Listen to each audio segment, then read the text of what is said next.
전 세계에서 발생한 별난 일들 총 정리해보는 시간이죠. 월드톡톡 이현웅 아나운서와 함께합니다. 어서 오세요. 안녕하세요. 이현웅입니다. 네. 오늘은 어떤 또 톡톡 튀는 소식들을 가지고 오셨나요? 우리나라 K푸드가 외국에서 사랑을 받는다. 이런 이야기는 아마 들어보셨을 것 같은데. 맞습니다. 외국에서 코리아 버거라고 불리는 이 제품이 그렇게 인기가 많다고 해요. 네. 코리아 버거. 혹시 뭔지 아시겠나요? 코리아 버거요? 네네. 혹시 김치가 들어가는? 아니면 불고기 버거? 뭐 이런 거? 그런 걸로 좀 연상이 되는데 아니면 뭐 밥 버거? 네, 그렇죠. 뭐 아마 밥버거 떠올리시는 분들도 많으실 것 같고 말씀하신 것처럼 뭐 그런 김치가 들어간 불고기? 잡채? 뭐 이런 거 들어가는 거. 그런 거를 많이 떠올리셨을 것 같은데 네. 제가 오늘 소개할 코리아 버거는요. 바로 짠 이겁니다. 오늘 보이는 라디오를 못하는 게 너무 아쉽네요. 네, 일단 이거 하나 선물로 드릴게요. 우와, 코리아 버거입니다. 우와, 감사합니다. 네. 초코파이네요. 그렇죠. 네, 딱 보시면 아시겠지만 정말 이렇게 어떻게 보면 좀 버거같이 생기기도 했죠. 그러네요. 이게 모양이 위아래로 이렇게 초콜릿이 묻은 빵이라고 해야 되나요? 과자죠. 과자가 있고 그 안에 마시멜로가 들어가 맞습니다. 있으니까 모양은 버거가 맞습니다. 근데 저희 초코파이란 단어 써도 돼요? 네, 괜찮습니다. 이게 예전에 판례가 있었는데요. 네. 실제로 이제 고유 명사로서 그냥 활용을 할 수 있게 돼가지고 초코파이는 써도 무방하겠습니다. 네, 자 그러면 초코파이라고 저희가 오늘은 편하게 부르도록 할게요. 이 초코파이가 대표적 K푸드가 돼서 해외 여기저기에 지금 나가 있는데요. 특히 인기가 많은 나라가 바로 러시아라고 합니다. 이제는 뭐 국민 간식 이렇게도 불린다는데 90년대 초반에 수출을 시작해서요. 2000년대에는 현지에 직접 공장을 세우면서 시장 점령에 박차를 가했습니다. 뭐 그 결과 이제는 한 해에 7억 개가 넘게 팔린다고 하고요. 매출 규모가 800억 원대 수준에 이른다고 합니다. 내일 국경 없는 토론에 에바 씨가 오는데 한번 물어봐야겠어요. 그러니까요. 러시아에서 진짜 그렇게 인기가 많은지. 이 러시아에서 인기가 특히 많은 이유가 있을까요? 몇 가지 이유가 있는데요. 처음으로 이 초코파이가 러시아의 마시멜로를 처음 소개한 제품이라고 해요. 마시멜로 정말 뭐 좋아하시는 분들은 아시겠지만 굉장히 중독성 있잖아요. 맞습니다. 그거를 처음 소개했다고 하니까 뭐 인기가 있을 수밖에 없었겠죠. 그리고 러시아에서는 일반적이지 않게 이렇게 개별 포장을 하나하나 했잖아요. 맞아요. 그런 것들도 조금 잘 어떻게 보면 현지인들한테 인기가 많았다고 하는데 한두 개씩 이렇게 챙겨 다니면서 배고플 때 식사나 간식으로 먹었다고 합니다. 그리고 가장 중요한 게요.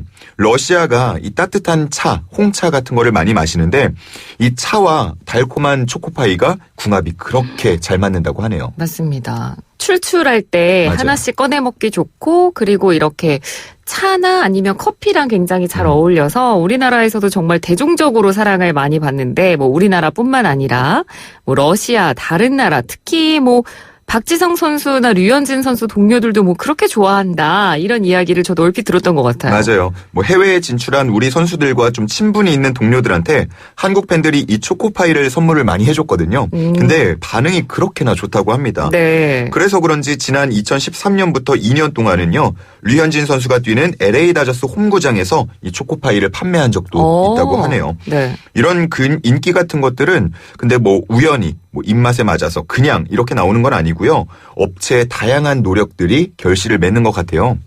그 다양한 노력들이 어떤 걸까요?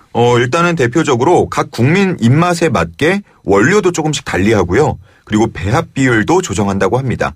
그리고 이 마시멜로 안에 들어가는 마시멜로의 원료가 젤라틴인데 네. 그 젤라틴이 또 보통은 돼지 피에서 추출을 하거든요. 네. 근데 이슬람 문화권 같은 경우는 돼지고기를 먹지 않기 때문에 그렇죠. 거기서는 또 소피를 추출한 젤라틴을 사용한다고 하고요. 할랄 인증까지 받는다고 합니다. 네. 그리고 반면에 또 소고기 안 먹는 쪽에서는 이제 식물성 젤라틴을 이용한다고 하고요. 그렇군요. 굉장히 세심한 배려예요. 마케팅에서도 현지화를 보인다면서요? 맞아요. 뭐 우리나라에서도 초코파이를 파는 업체가 굉장히 많이 있지만 아마도 대표적인 게 제가 드린 요 정이라고 써 있는 이 정. 제품이 아닐까 싶은데 마치 그런 것처럼 중국에서는요. 중국인들이 인간관계에서 가장 중요하게 여기는 가치인 을 새겨 넣었고요. 네. 뭐 이런 식으로 다른 나라에서도 브랜드 콘셉트를 잡아서 마케팅을 펼치고 있다고 합니다. 네.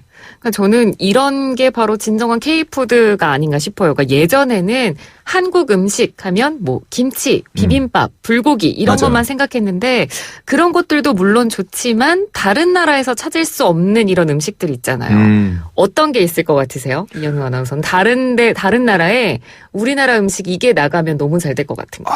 너무 잘 될 것 같다? 뭐가 있을까요? 저는 일단은 좀 지금도 많이 인기가 있다고 들은 치킨. 그쵸. 대한민국표 치킨은 사실 맞아요, 다른 나라에 잘 맞아요. 없어요. 맞아요. 저 이제 외국 많이 나가봤으니까 그 한국형 치킨은 정말 한인들이 나가서 장사를 하는 곳들 말고는 없거든요. 그러니까요. 그래서 저도 그때 사업 아이템으로 정말. 항공사를 그만두고 어디에 나가가지고 이 치킨 장사를 해야겠다라는 생각을 잠깐 한 적도 있었습니다. 특히나 그런 양념 통닭 이런 거 있잖아요. 너무 이런 좋죠. 거는 저도 TV를 보니까 외국인들이 한국 와서도 그렇게 좋아하고 많이 먹더라고요. 우리나라의 독특한 그런 치맥 문화 있잖아요. 맞아요. 외국 치킨들은 다 좀 짜요. 맞아요. 네. 짜고 이렇게 바삭바삭한 느낌이 없는 경우도 그쵸, 많아서 우리나라 치킨이나 저는 닭갈비를 개인적으로 좋아해서 닭갈비 같은 거 너무 좋다. 해외에 수출하면 잘 되지 않을까. 혹시 나중에 뭐 그런 쪽으로 장사를 하실 계획이 있다면 저도 발벗고 돕겠습니다. 마음은 굴뚝 같은데 저는 장사에 소질이 없어서요. 우리 이현웅 아나운서 근데 왠지 잘할 것 같거든요. 저요? 저 영업은 좀 자신 있습니다. 그러니까요. 제가 다 손님들 모을 테니까요. 투자만 좀 해주세요. 투자요? 예. 그 부분도 제가 또 잘 안 되는 부분인데 아무튼 이현웅 아나운서가 사업한다 그러면 저도 옆에 슬쩍 끼워야겠습니다. 네. 자, 다음 소식 들어보죠. 자, 뭐 외국 얘기도 했지만 실제로 해외여행을 좀 다녀와 보면요. 그래도 한국이 좀 좋다. 이런 느낌을 받을 때가 가끔씩은 있어요. 네. 진영 아나운서도 뭐 치킨 말고 치킨 먹고 싶어서 이런 거 말고 혹시 그런 생각 해보신 적 있으신가요? 우리나라는 아무래도 서비스가 굉장히 빠르고 잘 되는 거. 그런 부분이 우리나라의 가장 좋은 점인 것 같아서 그리고 뭐 병원. 그렇죠. 네, 병원 잘 진료 돼 있죠. 가는 거. 그런 거 생각하면 저는 우리나라가 참 이 부분은 너무 좋고 편하다. 이런 생각 많이 해봤어요. 저는 모르겠어요. 아직 한창 좀 놀 나이라 그런지 아무래도 밤에 네. 좀 이렇게 밤문화 있잖아요. 좀 오해하시면 안 되지만 밤문화라고 하면 좀 이상한가요? 어쨌든 술문화라던가 그런 맞아요. 유흥거리들. 그런 것들이 외국에서는 좀 없는 경우도 많고 있더라도 조금 위험해 보이는 경우가 많은데 네, 제약이 많은 경우도 있고요. 한국은 상대적으로 조금 활발하게 돼 있고 뭐 치안 같은 경우도 뭐 사고가 가끔씩 납니다만 그래도 잘 돼 있는 편이어서 네. 저는 그런 밤문화가 좀 생각이 많이 났는데 네. 제가 오늘 전해드릴 소식은요. 이 시드니에서 최근에 심야 시간 유흥 문화를 부활시키기로 했다. 이런 소식이 하나 전해졌습니다. 뭐 중단됐던 이유는 뭐 아마도 예상하시겠지만 사고 때문이었는데 지난 2014년에 술 취한 사람들로부터 폭행을 당해서 18살의 남성 2명이 숨지는 사고가 있었습니다. 그 사고가 난 뒤에 새벽 1시 30분 이후로는 손님을 받지 못하는 일명 락아웃법이 생겼죠. 네. 그래서 뭐 시드니가 재미없는 도시다. 이런 별명도 있었던 것 같은데 그렇다면 부활시키는 이유는 뭐 아무래도 경제적인 부분일까요? 뭐 명확하게 그 이유를 딱 집어서 밝히진 않았습니다만 그 부분이 많이 고려가 된 것 같아요. 네. 시드니가 속한 뉴사우스 웨일스주 의회에 제출된 보고서에 따르면요. 락아웃법 도입 이후 연간 1,600만 호주 달러, 그러니까 우리 돈으로 한 130억 원에서 160억 원 정도의 피해가 발생하고 있다라는 보고서가 있었는데요. 그래서 내년 1월 14일부로 이 락아웃법을 폐지하기로 해서 활기찬 유흥 문화를 만들어 가겠다고 밝혔습니다. 네. 그런데 이게 중단됐던 이유가 사고였기 때문에 네. 사실 부활되면 다시 사고에 대한 부분이 걱정될 수밖에 없을 것 같거든요. 그렇죠. 혹시 대책도 같이 나왔나요? 일단은 현재까지 알려진 대책 중에 핵심은요. 시드니 중에서도 가장 대표 유흥가라고 하는 건 킹스크로스 지역이거든요. 네. 근데 여기서는 락아웃법을 그대로 폐지하지 않고 유지를 하고요. 그 이외의 다른 시드니 지역에서는 폐지를 한다. 일단은 이렇게 대책을 세워놨습니다. 네. 그러니까 뭐 우리나라로 치자면 서울에서는 해당 법을 폐지하지만 이태원에서는 그대로 유지한다. 뭐 이 정도로 생각을 하시면 좋을 것 같네요. 네. 자, 이제 마지막 소식으로 넘어가 보죠. 요즘에 평균 수명이 정말 점점 늘어가고 있어서 네. 요즘에는 환갑잔치 이런 것도 뭐 잘 안 한다고 하잖아요. 맞아요. 그럴 정도로 정말 우리가 일하는 나이도 점점 높아지고 있는 것 같은데 오늘은 세계의 고령 근로자들 소식을 전하려고 하고요. 그 중에서도 한 패스트푸드점에서 일하는 분들 이야기를 한번 해볼까 합니다. 네. 한 패스트푸드 세계의 각 지점에서 일하고 있는 고령 노동자들 어떤 이야기인가요? 일단 지난달 30일에는요. 미국 테네시주에 있는 패스트푸드점에서 베이커 할아버지의 92번째 생일 파티를 우와. 해줬다고 합니다. 네. 과거에 한국전쟁에 참전하기도 했던 베이커 할아버지는 군인이었는데요. 은퇴 후에 제2의 삶으로 이 지점에서 아르바이트를 하고 있다고 합니다. 벌써 21년째라고 해요.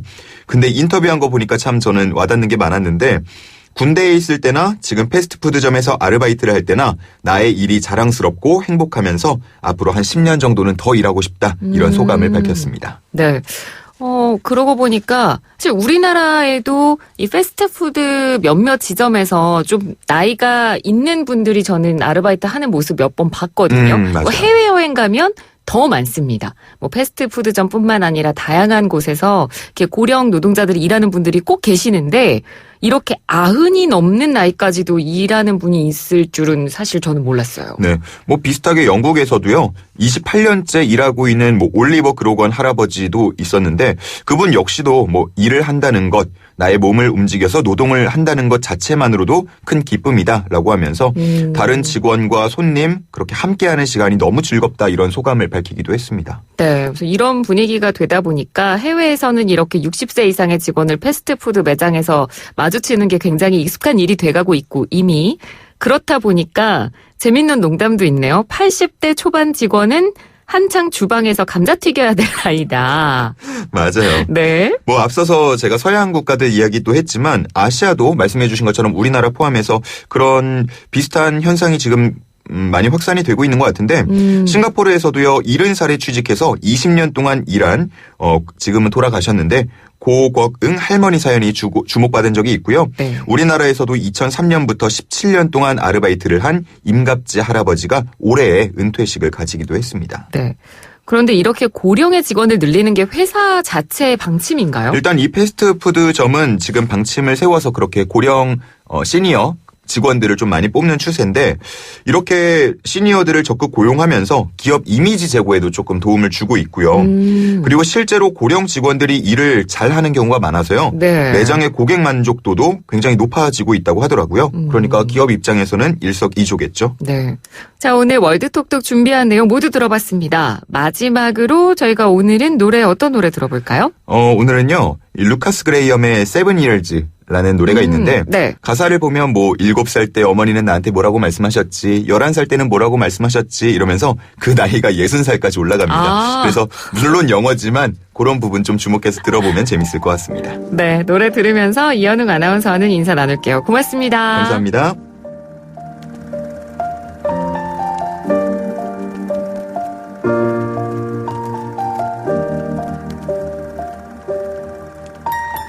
Once I was 7 years old, my mama told me, go make yourself some friends or you'll be lonely. Once I was 7 years old.